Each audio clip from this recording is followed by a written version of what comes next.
Vamos fechar a nossa série de mensagens em Colossenses, no último capítulo, no capítulo 4.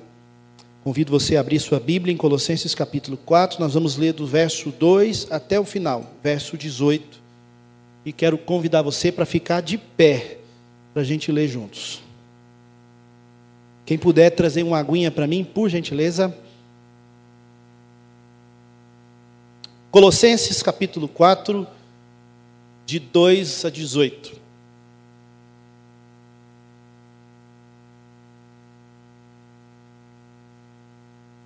Paulo diz assim: continuem a orar, vigiando em oração com ações de graças. Ao mesmo tempo, orem também por nós, para que Deus nos abra uma porta à palavra, a fim de falarmos do mistério de Cristo, pelo qual também estou algemado. Orem para que eu torne esse mistério conhecido. Obrigado. Como me cumpre fazer? Sejam sábios no modo de agir com os que são de fora, e aproveitem bem o tempo, que a palavra dita por vocês seja sempre agradável e temperada com sal, para que saibam como devem responder a cada um. 7. Quanto à minha situação, Tíquico, irmão amado, fiel ministro e conservo no Senhor, lhes dará todas as informações. Eu estou enviando com o expresso propósito de lhes dar conhecimento da nossa situação e de alentar o coração de vocês. Com ele estou enviando Onésimo, o fiel e amado irmão que é da igreja de vocês. Eles contarão a vocês tudo o que está acontecendo aqui. Aristarco, que está preso comigo, manda saudações, e também Marcos, primo de Barnabé. A respeito dele vocês já receberam instruções, se ele for até aí, recebam-no bem. Também Jesus, conhecido por justo, manda saudações. Estes são os únicos da circuncisão que cooperam pessoalmente comigo pelo reino de Deus. Eles têm sido o meu consolo. Epáfras, que é da igreja de vocês, manda saudações. Ele é um servo de Cristo Jesus, que está sempre lutando por vocês em oração, para que vocês se conservem maduros e plenamente convictos em toda a vontade de Deus. E posso testemunhar a respeito de Epáfras, de que muito se empenha por vocês, pelos de Laodiceia e pelos de Herápolis. Lucas, o médico amado, e também Demas, mandam saudações. Saúdem os irmãos de Laodiceia, bem como Ninfa e a igreja que se reúne na casa dela. E depois que esta carta tiver sido lida entre vocês, façam que seja lida também na igreja dos Laodicenses. E vocês leiam também a carta que vier de Laodiceia. E digam a Arquipo, atente para o ministério que você recebeu no Senhor, cumprindo bem a sua tarefa. A saudação é de próprio punho, Paulo. Lembrem-se das minhas algemas. A graça esteja com vocês. Amém. Senhor, nós precisamos da Tua ajuda aqui, para essa palavra ser entendida e aplicada nas nossas vidas. Prega enquanto eu prego, fala enquanto eu falo. Entrega ao Senhor o último recado desse último culto nosso, nesse semestre aqui para nós. Precisamos do Senhor. Precisamos da Tua palavra, em nome de Jesus. Amém. Podem sentar.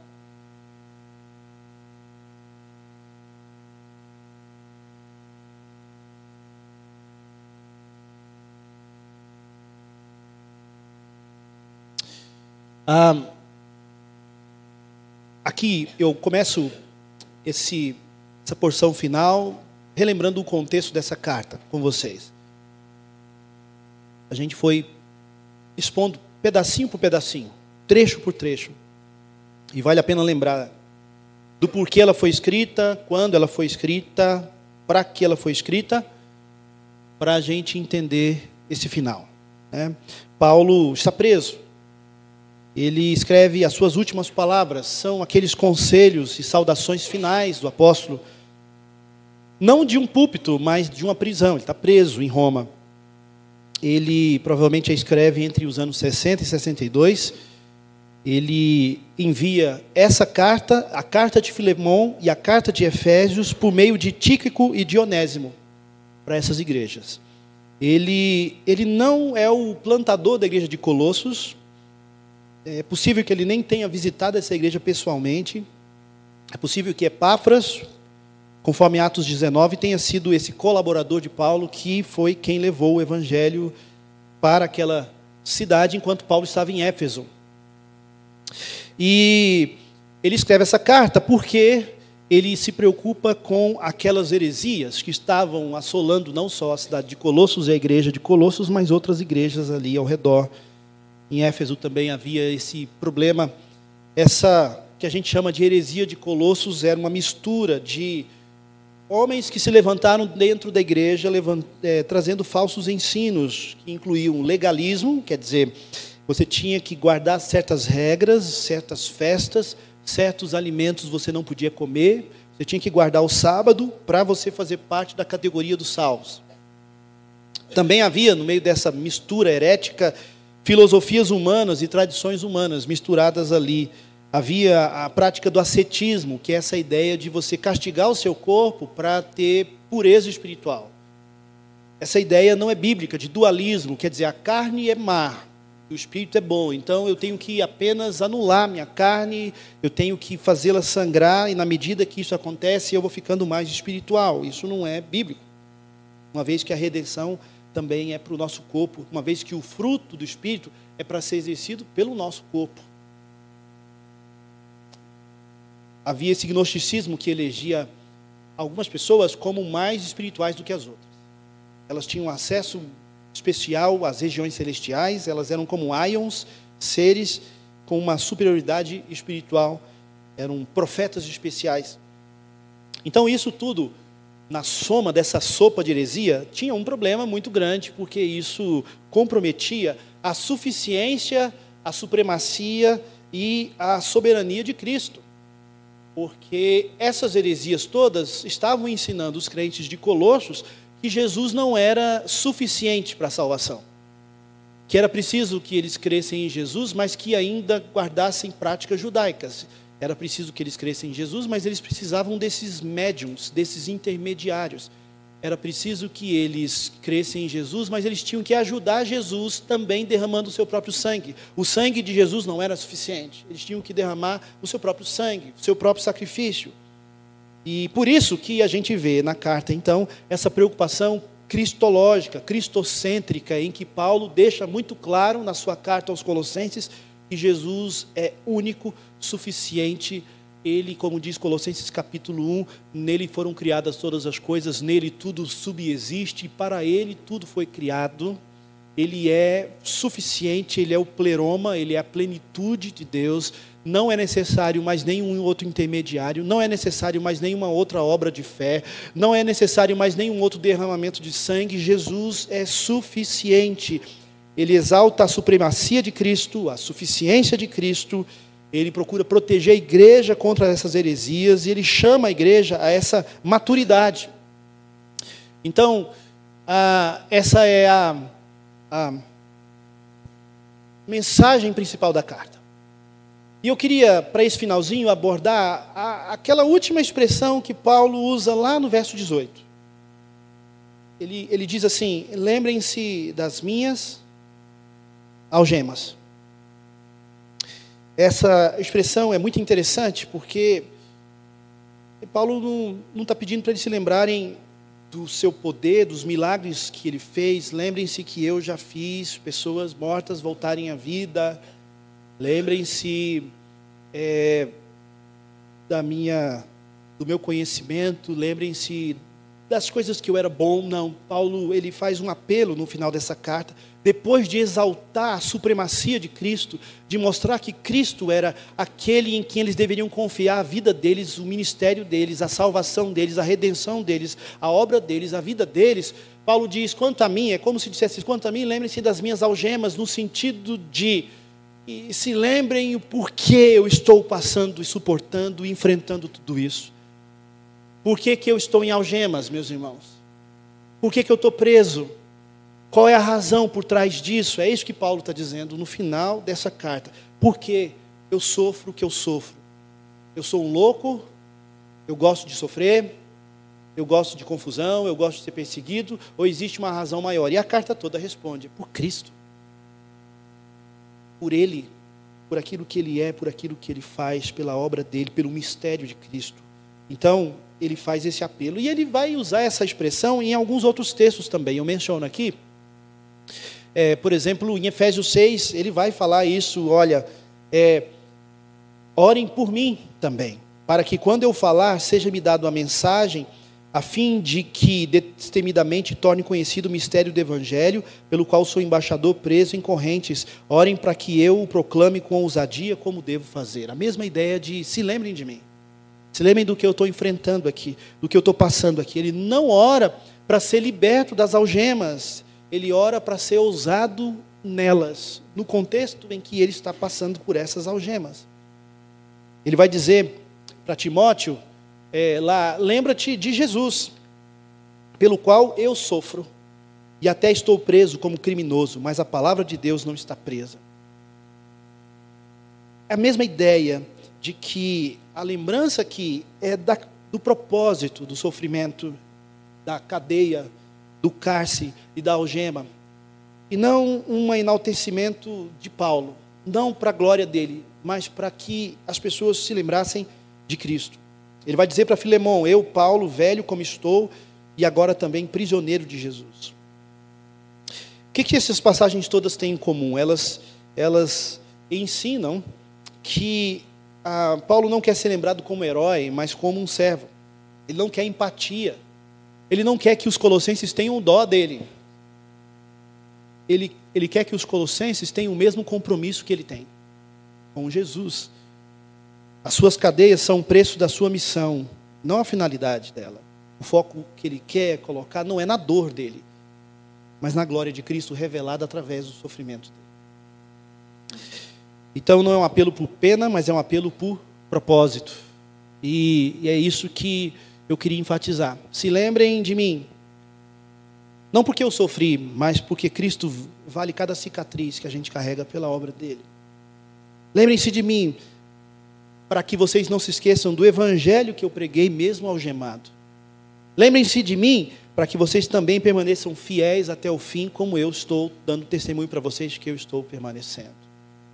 É um apelo aqui à fidelidade, a segurar as pontas até o fim, a ir até o final, a despeito de tudo que a gente enfrentar, a despeito de qualquer circunstância que a gente tiver que passar. Eu vou carregar as marcas, eu vou pagar o preço do custo do ministério fiel, custo de ser um discípulo fiel de Jesus. É essa a palavra final do apóstolo Paulo aqui nesse capítulo.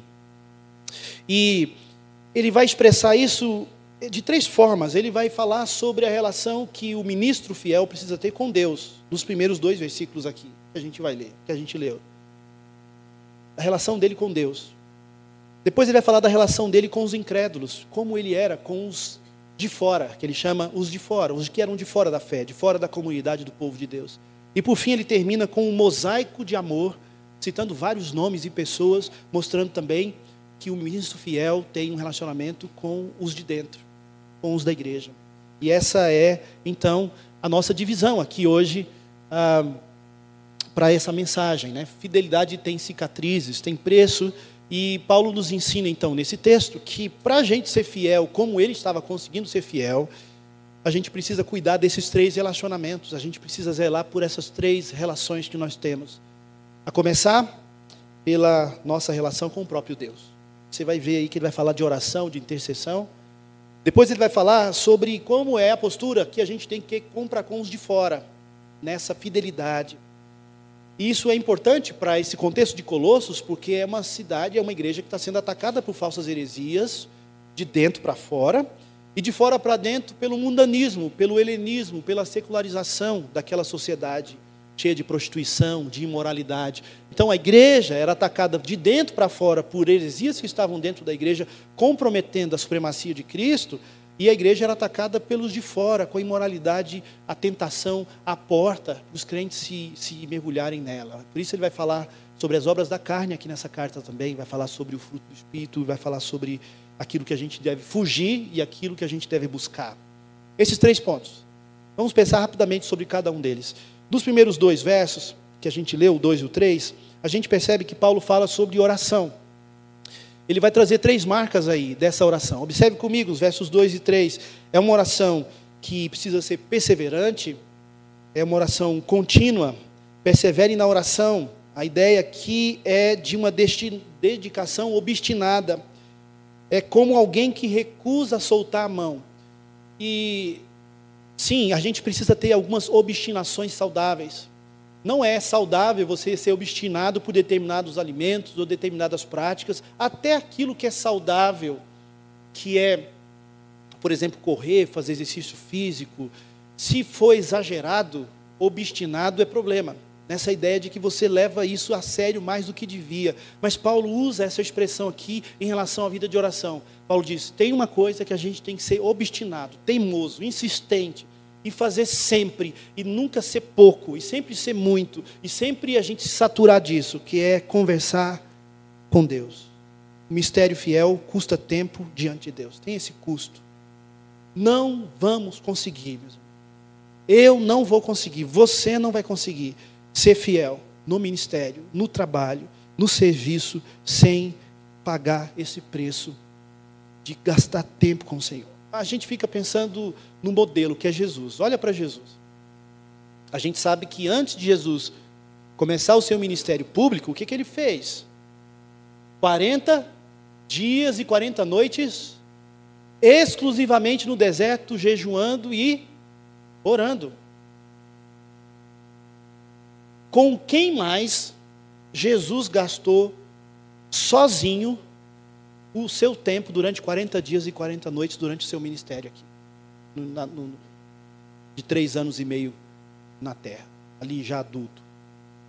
Com quem mais Jesus retirou-se para ficar só com essa pessoa 40 dias e 40 noites durante o seu ministério? Todo mundo sabe a resposta. Quem? Ninguém. O único ser que nos seus 3 anos e meio Jesus separou exclusivo tempo para ficar só com essa pessoa, assim, exclusivamente, foi com o próprio Deus. Jejum e oração. Ele não fez isso com Pedro, ele não fez isso com João, ele não fez isso com Tiago. Ele caminhou com os 3 discípulos, os 12 discípulos, 3 anos e meio, com um grupo. Às vezes ele tinha um tempo de oração com 3 deles, que eram os mais íntimos. Mas nenhum deles passou Jessé. Jesus falou, Pedro, vem cá, vou ficar 40 dias só contigo. Batendo papo, conversando, ouvindo você, me aproximando, desenvolvendo a nossa amizade, nosso relacionamento. Com quem Jesus fez isso, mesmo? Com quem Jesus fez isso no seu ministério? Com o próprio Pai. Ele não fazia nada sem primeiro estar na presença do próprio Deus. Oração com perseverança, oração com vigilância. Aqui a outra ideia que Paulo traz, né? Vigiando em oração. É interessante isso. A gente pode absorver um contexto de vigilância em oração meio fantasioso. Pode virar até uma expressão, vigia, varão, vigia, vigia, Pedro, né? Essa ideia de que pode estar passando um demônio de rabeira bem aqui agora, que você já tem que dar uma rasteira. A coisa pode ficar meio mística demais.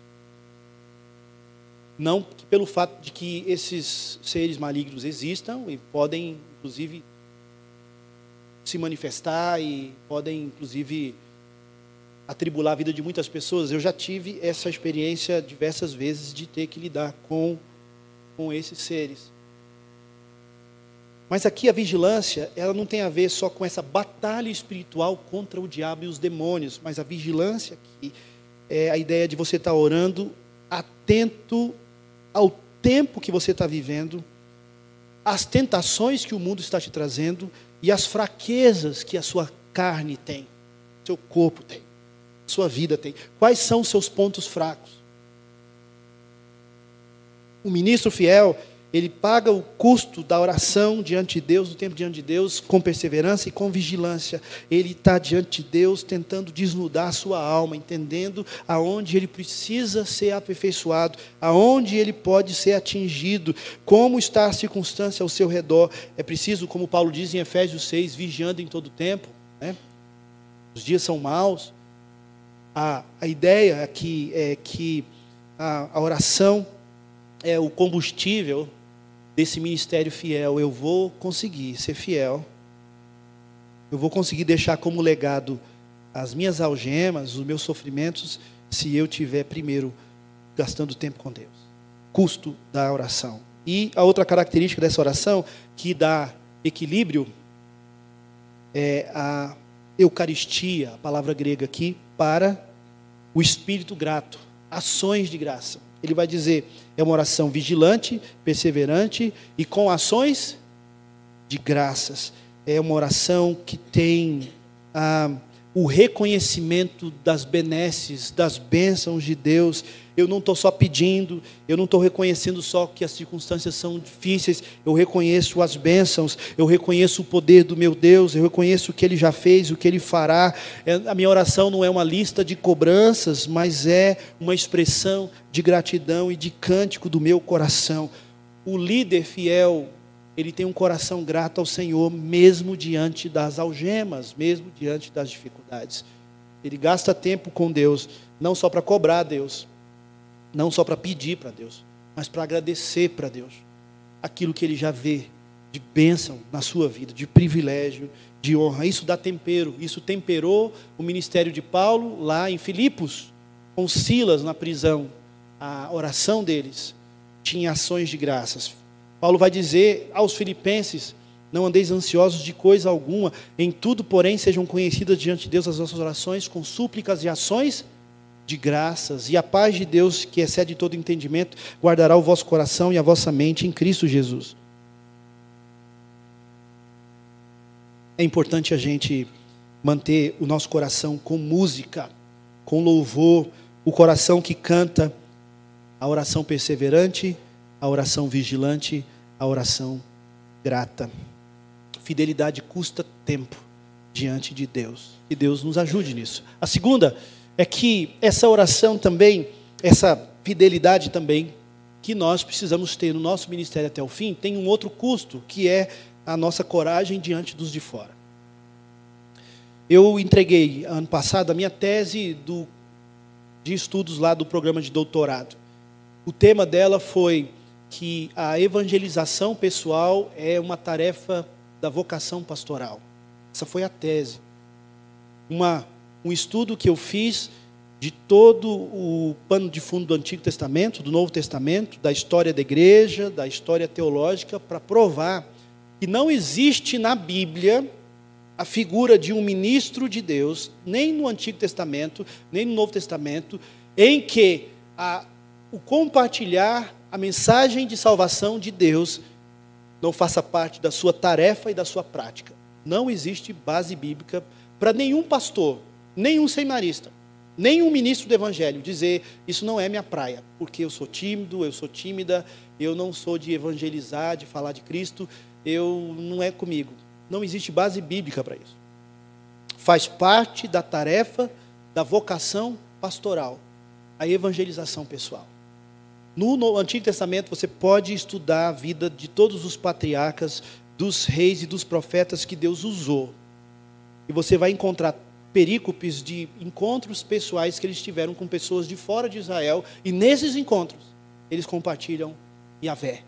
Eles compartilham a salvação. No Novo Testamento, você não encontra um discípulo, um diácono, um líder da igreja, um pastor, que não estivesse envolvido em tarefas de evangelização pessoal.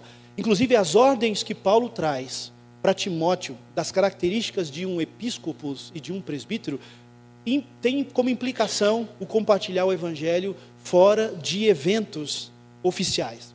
Eu fiz uma pesquisa, meus irmãos, na minha monografia, na tese, porque a tese precisa ter pesquisa, precisa ter dados comprovados, e eu fiz uma entrevista com quase 80 pastores,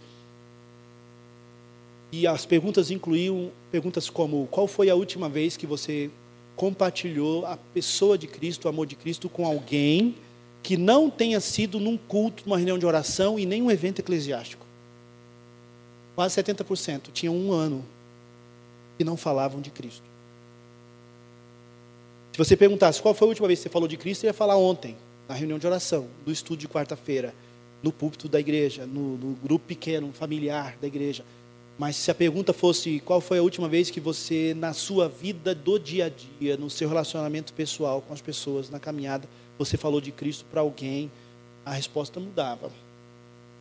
E esse ponto, Paulo nos ensina que a fidelidade do nosso ministério ao Senhor custa coragem diante dos de fora. Ele vai dizer primeiro, e aqui entra isso aqui que é muito importante, sobre a teologia das portas abertas. Preste atenção nisso. Você pode dizer, pastor, eu não consigo criar esses momentos, eu não consigo fabricar esses encontros, eu não sou o Billy Graham, eu não sou o Bill Bright, eu não sou o seminarista tal que chega e fala e aborda, eu não sou esse ou aquele. Paulo nos traz um princípio muito importante aqui nesse texto. Ele vai falar assim, orem para que Deus nos abra a porta. Palavra. Meus irmãos, guardem isso no coração de vocês. Lá em Efésios 2, 10, Paulo vai dizer, pois somos feitura dele, criados em Cristo Jesus, para as boas obras que de antemão ele preparou para que andássemos delas. Deus abre portas. Essa teologia das portas abertas precisa ser uma teologia firme no seu coração, no seu ministério, aonde as suas limitações param, o poder de Deus continua. Aonde a sua vergonha vai, depois a coragem de Deus te toma.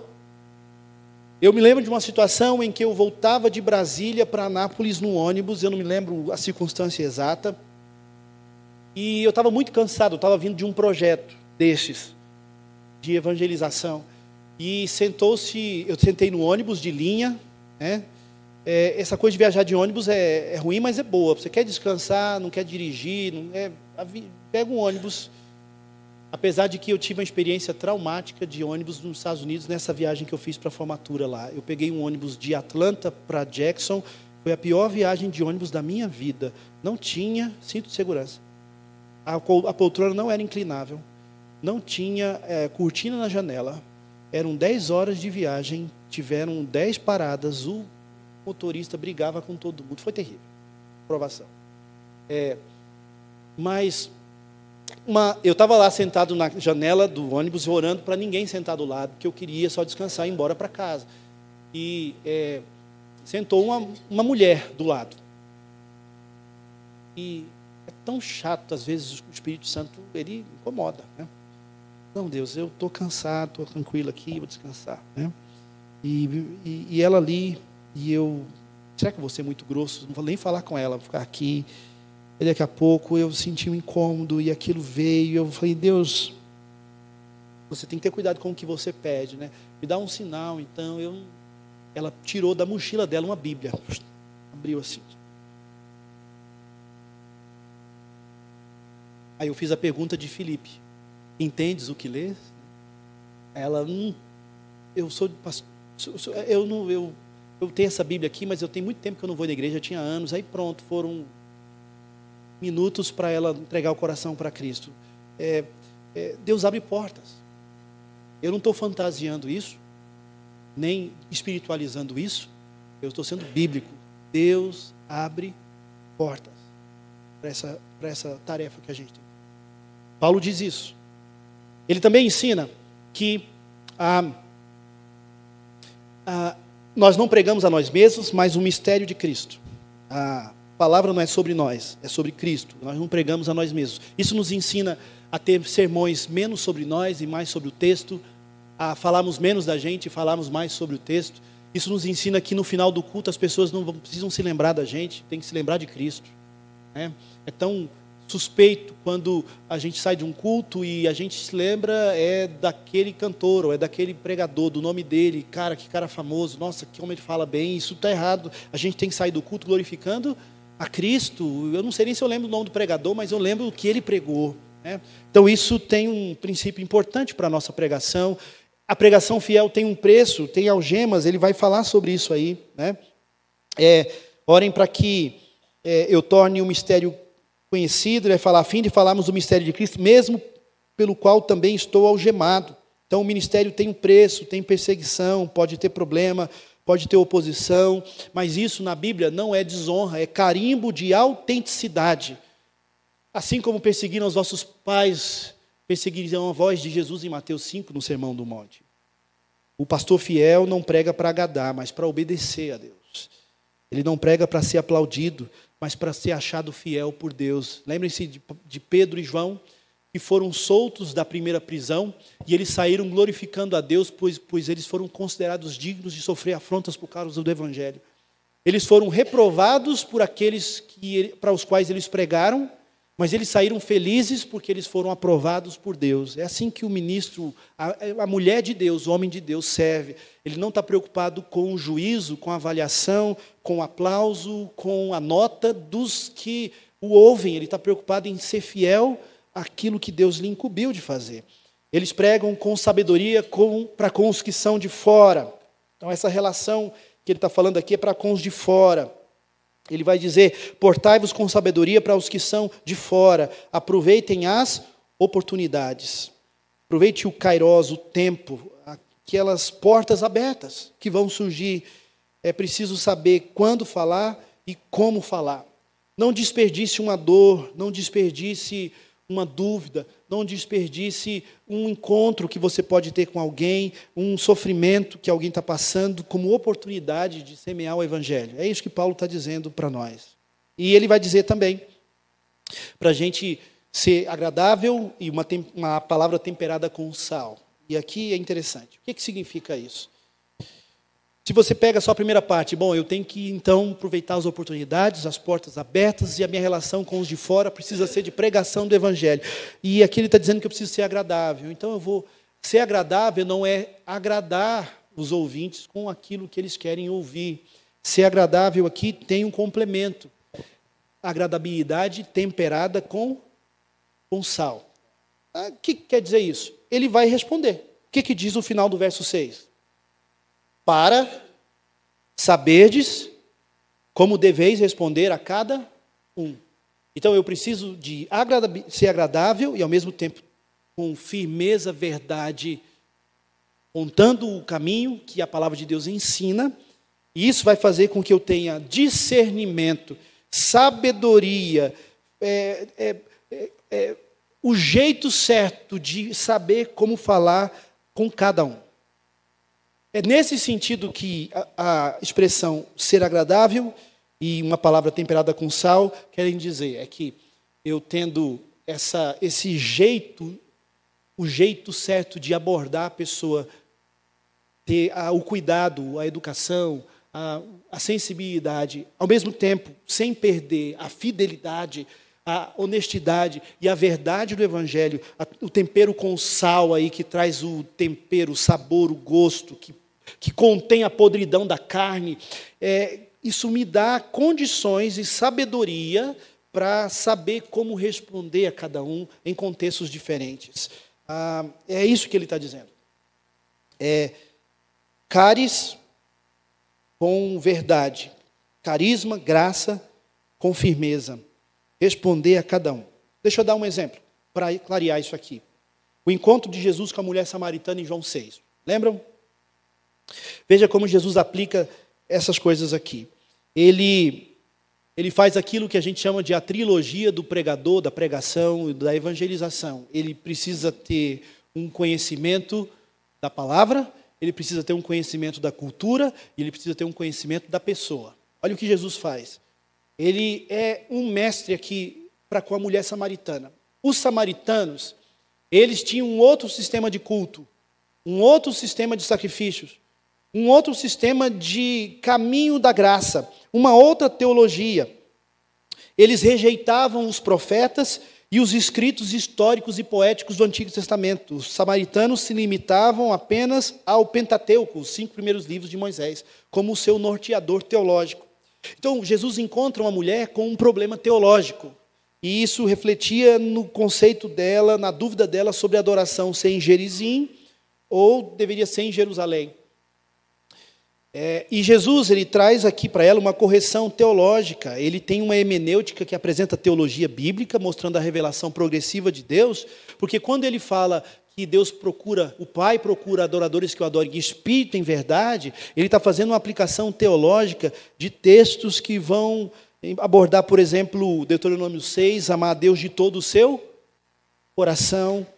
De Isaías, que diz que o Senhor não rejeita um coração puro e entregue, mas ele rejeita rituais vazios, mesmo que fossem em Jerusalém. Jesus traz um pano de fundo teológico muito mais profundo para responder àquela mulher. Ele tem uma hermenêutica correta das Escrituras. Ele tem uma exegese da palavra para usar nesse encontro. Mas ele também conhece a cultura, porque a metáfora que ele usa para aplicar isso na vida da mulher samaritana exigiu dele a exegese da cultura. Qual era o poço que aquela mulher ia buscar a água? Aquele poço lá em Samaria, né, onde ela buscava água, era uma herança dos patriarcas, um poço lá dos tempos de Jacó, um poço lá dos tempos dos patriarcas do Antigo Testamento. E a água representava a sobrevivência do povo samaritano, representava de alguma forma a extensão de que Deus ainda abençoava aquele povo, que para os judeus era considerado um povo esquecido. Era um símbolo de que eles ainda faziam parte do imaginário das promessas de Deus para o povo. Era uma forma dos samaritanos ainda se sentirem parte das promessas, porque havia um poço ali que foi cavado pelos patriarcas lá atrás, e desse poço ela tirava água. E a água era essencial para um contexto desértico, árido, sem muita água. Sem água não tinha vida. A mulher tinha que buscar água todo dia, fazia parte do que trazia sobrevivência para eles. E Jesus usa esse elemento para dizer: se você beber da água que eu tenho para te dar, você jamais terá sede. Ele conhece a palavra, ele conhece o contexto dela. E por fim, Jesus mostra que ele conhece ela. 5 maridos já tiveste, o que você tem não é seu marido, e você precisa então buscar a água que eu tenho para te dar. Ele reconhece a dor emocional dela, a rejeição dela. Mulher não se divorciava naquela época, então ela foi abandonada 5 vezes por maridos que ela teve. Aqui não fala que ela foi viúva de 5 maridos, aqui não fala que ela abandonou esses 5 maridos. Na cultura não existia isso, só existia a ação do homem de deixar uma mulher, não o contrário. Então ele tem conhecimento desse contexto, tem conhecimento desse sofrimento, e Jesus vai de encontro a ela, aplicando a palavra: seja a vossa palavra agradável, sempre temperada com sal, para saberdes como deveis responder a cada um. É isso que a palavra de Deus nos diz. É isso que Jesus é o exemplo para nós. E por fim, meus irmãos, vem o terceiro, vou fazer rapidamente ele aqui. Aqui eu não vou gastar muito tempo para a gente fechar a nossa mensagem, mas você pode perceber, dos versículos de número 7, pega aí na sua Bíblia, do 7 até o 18, Paulo vai citar vários nomes nas suas saudações finais. Veja que então ele traz o custo do amor para com os de dentro. A coragem para pregar o evangelho para com os de fora, o custo de gastar tempo com Deus, o custo de ter coragem para falar com os de fora, e o custo para amar e se dedicar aos de dentro, aos da fé, aos da comunidade. E aqui a gente pode chamar o versículo 7, do versículo 7 ao 18, de um mosaico de amor que tira de nós toda percepção ou toda acusação que o apóstolo Paulo já recebeu de que ele era um homem frio, de que teólogos precisam ser frios, de que ele era um homem que não tinha muitos relacionamentos, era um homem solitário, era um homem sozinho, atrás dos seus livros, das suas cartas apostólicas, da sua teologia, que Paulo era machista, que Paulo era isso, que Paulo era aquilo, uma série de estereótipos que o apóstolo recebe. Esse mosaico do amor, do final de Colossenses, mostra um homem extremamente relacional. Extremamente, como Leon Tolstói dizia antes de morrer, eu amei a muitos. Paulo não usa essa expressão, mas a gente pode concluir isso aqui. Ele amou muitas pessoas.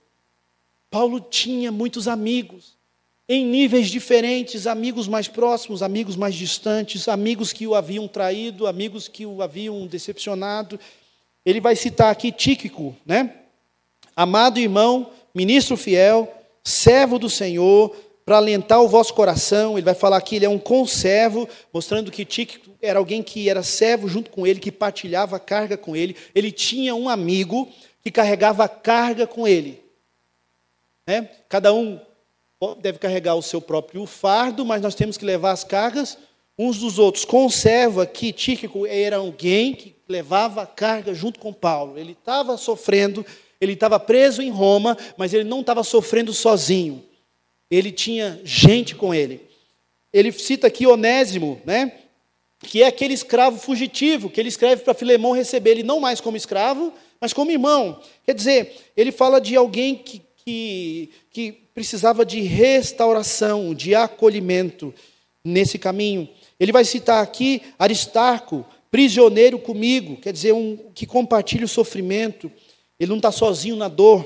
Ele vai citar aqui Barnabé e Marcos, o primo de Barnabé. Quem é aquele Marcos? Aquele que na primeira viagem missionária do apóstolo Paulo com Barnabé, ele volta e então ele se separa e dá problema no futuro, porque Barnabé quer levar João Marcos de novo para a viagem e Paulo não aceita. E eles se separam por causa disso. Está aqui Marcos mencionado nas saudações finais de Paulo. Ele tem um amor que dá novas chances e oportunidades àqueles que falharam com ele.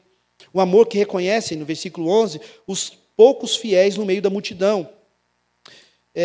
São os únicos da circuncisão, diz versículo 11, que cooperam pessoalmente comigo. Quer dizer, ele está dizendo, olha, no meio dos crentes de Colossos, a maioria dos crentes judeus, os circuncidados, não me apoiam, não estão comigo, mas eu tenho alguns da circuncisão que estão comigo.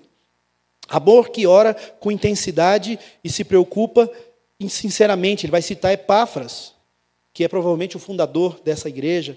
Ele fala, ele se esforça sobremaneira por vós nas orações. Versículo 14 vai falar de Lucas, o médico amado, e também Demas.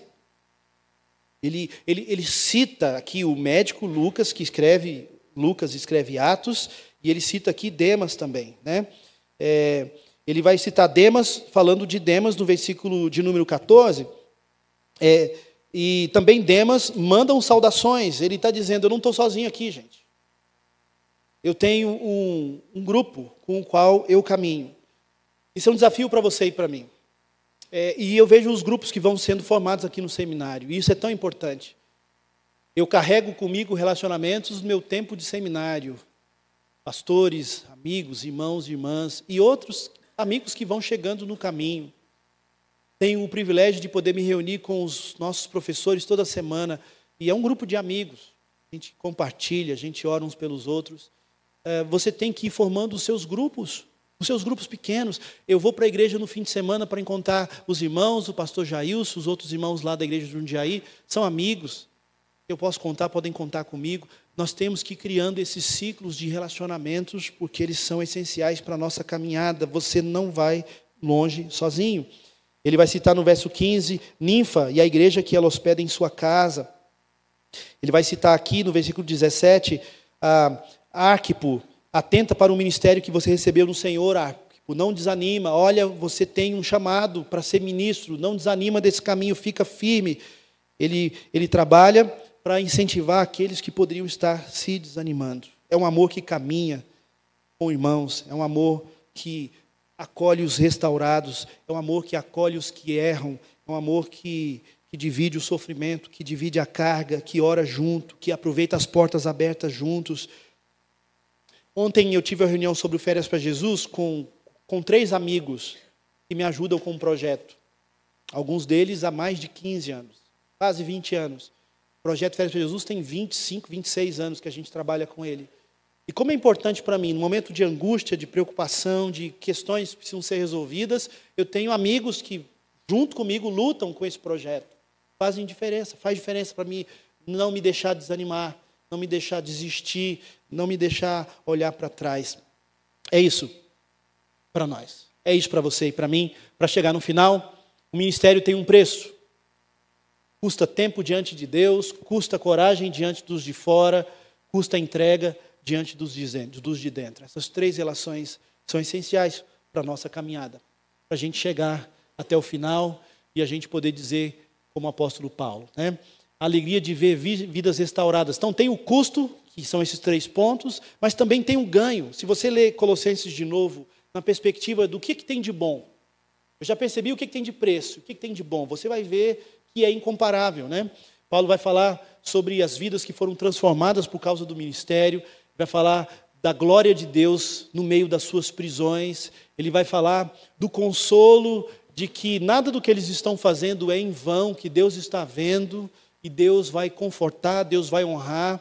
E ele também menciona, não só em Colossenses, mas em outros textos, que haverá uma recompensa. Haverá um dia em que o Senhor vai se virar para nós e vai dizer: servo bom e fiel, foste fiel no pouco, sobre o muito te colocarei, entra para o descanso do teu Senhor. Tem um custo, mas tem uma bênção incomparável. Nós lemos lá em 2 Coríntios, Paulo dizer que esse mistério que a gente carrega em vasos de barro vai gerar um eterno peso. Então, é uma mensagem propícia para a gente fechar o semestre, o final dessa carta. Tá? Dá certo. Nesse momento, para o que você está vivendo e eu. Estamos fechando um ciclo. Como é que a gente vai fechar o próximo? E o outro? E o outro? E o outro? E o outro?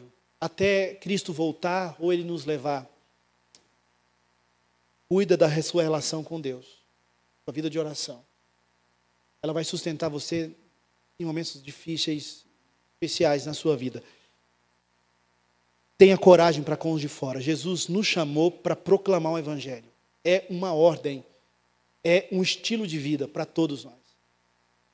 Que Deus nos dê sabedoria para termos uma leitura cultural, uma exegese bíblica e uma sensibilidade pastoral para com as vidas das pessoas.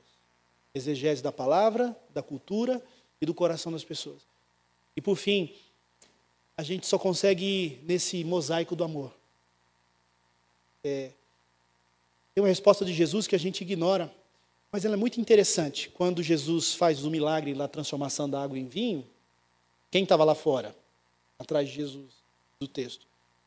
Alguém veio chamar Jesus e disse: Jesus, a sua mãe e os seus irmãos estão lá fora te esperando. O que Jesus responde? O que Jesus responde? A minha mãe e meus irmãos são aqueles que fazem a vontade de Deus. Ele chama de família gente que naquele momento não era nem de sangue. E ele dá o exemplo disso. Jesus, que é Jesus, poderia dizer: eu vou fazer sozinho o negócio aí. Ah, não, Pedro vai me dar trabalho demais. Judas vai me trair. João é muito novo. Mateus ainda tem uns... está saindo de um tipo de vida diferente. Não, ele caminha com esse povo. Ele os restaura, os traz para perto. Lembrando, o nosso chamado é para amar a Deus acima de todas as coisas e amar o próximo. Que Deus nos ajude. Que eu possa melhorar a aplicação disso na minha vida, no meu ministério. Eu preciso orar mais. Eu preciso crer mais na teologia das portas abertas e aproveitar mais as oportunidades. E eu preciso amar mais. Deus possa aplicar essa palavra na vida de vocês, todos aqui hoje também. Para no final, a gente dizer como Paulo, ninguém vai se lembrar, e eu falo para vocês, eu falei isso para os professores essa semana, quem são os pastores que mais marcaram a vida de vocês? Que já morreram, já partiram? Você se lembra do carro que ele tinha, ou do dinheiro, da grana, ou dos diplomas? Não, você vai se lembrar da postura dele, do testemunho dele. Essas algemas é que ficam de legado. É isso que fica de legado para as próximas gerações. É o que nós fizemos por Cristo. É isso que Paulo está dizendo. Lembrem-se das minhas algemas. Não precisam se lembrar das minhas habilidades, das minhas qualidades. Lembrem-se por que eu fui até o fim, até a morte, até a prisão, por causa de Cristo. Ele que é o esplendor da glória do Pai. Ele que é o Senhor de todas as coisas. Amém?